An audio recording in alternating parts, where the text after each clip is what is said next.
The Federal Reserve announcing on Wednesday it will not raise rates. Surprise, surprise. And the market loved it. Another surprise. But it did leave open the door to a hike before the end of the year and after the election. Janet Yellen denying that the Fed considers the timing of the presidential race when making monetary policy decisions. I have no concern that the Fed is politically motivated, and I will assure you that you will not find any signs of political motivation when the transcripts are released in 5 years. It is important that we maintain the confidence of the public.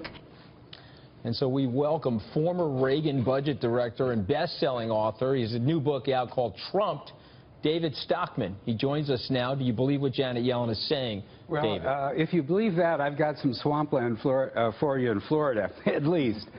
It's not credible, okay? And it really doesn't have to do with the election. I thought the decision yesterday, after 93 months, essentially on the zero bound, was cowardly, clueless, and catastrophic. The only thing this can do is inflate this hideous bubble we already have in the world financial system even more and make the ultimate resolution or crash all the more traumatic. And it is hideous. When you have $13 trillion of government bonds worldwide trading at sub-zero rates, when you have governments getting paid to borrow money, that's hideous. When you have trillions that are being borrowed by the corporate sector in order to trash their own balance sheets and pay out unbelievable amounts, more than 100% of net income in stock buybacks and dividends, that's a hideous bubble. When you have the S&P 500 this moment trading at 25 times trailing earnings, which is what it is, $87 in the latest 12 months, and earnings that are down 19% from their peak, in the face of a world economy that has headwinds everywhere, including the great red Ponzi teetering. So my point is, there are bubbles everywhere, and this can't solve what Yellen... If they're not being influenced by politics, what is the influence? When Janet Yellen sits down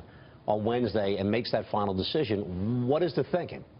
There isn't any thinking. Janet Yellen is a robotic, Keynesian, paint-by-the-numbers, clueless economist who has no idea that what she's doing never gets out of the canyons of Wall Street, is creating massive windfalls to 1%, but don't tell me that she has anything to do with slack in the labor market. You seem like you're holding back your opinion a little bit. I want you to unleash the emails we're going to get this weekend after this show. It's okay, but like Stockman finally said it like it is.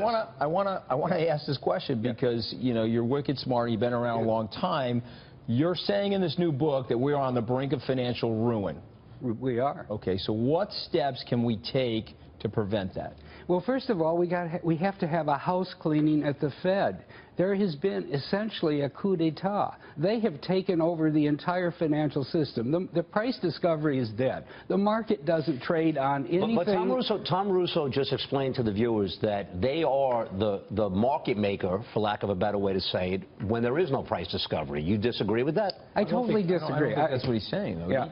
He's saying that the artificial rates are we agree with that, low that the prices are now beyond analytical. So even their role as lender of last resort, that they've pushed it too far, that they've gone to the point where you can't even get natural price discovery. Absolutely. There is no federal funds market anymore. When I was in government in the 1980s, that's what everybody looked at. There were market watchers and so forth. The federal funds market today is the Fed. There's $2.5 trillion of excess reserves in the banking system. They are pegging the rate. It's price control. And when you have overnight money for free, it's carry trade gone to heaven and back, and can't believe it because... Give us a couple things we can do, though, David. And I hear you, and that's you're making a lot of valid points. So what would you do? Well, first of all, control of the captain's chair. Okay, first of all, I would recognize that the Fed, through this massive intrusion, can affect what Yellen was talking about yesterday.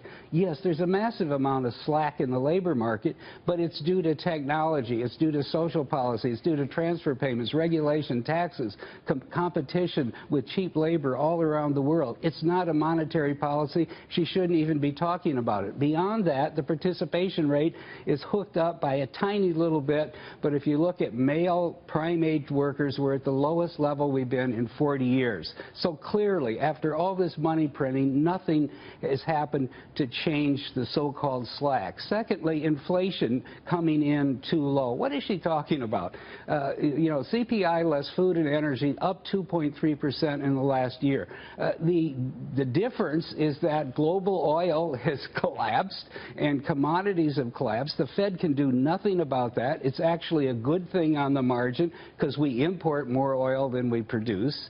And beyond that, the wage earners in America, I call it flyover America, that's what's in my book, are being killed by inflation targeting, by the fact that cost of living is going up faster than their wages. If I'm at home watching this program, and I agree with everything you just said, and this is a program about long-term investors, that's the type of advice we try to bring viewers every week.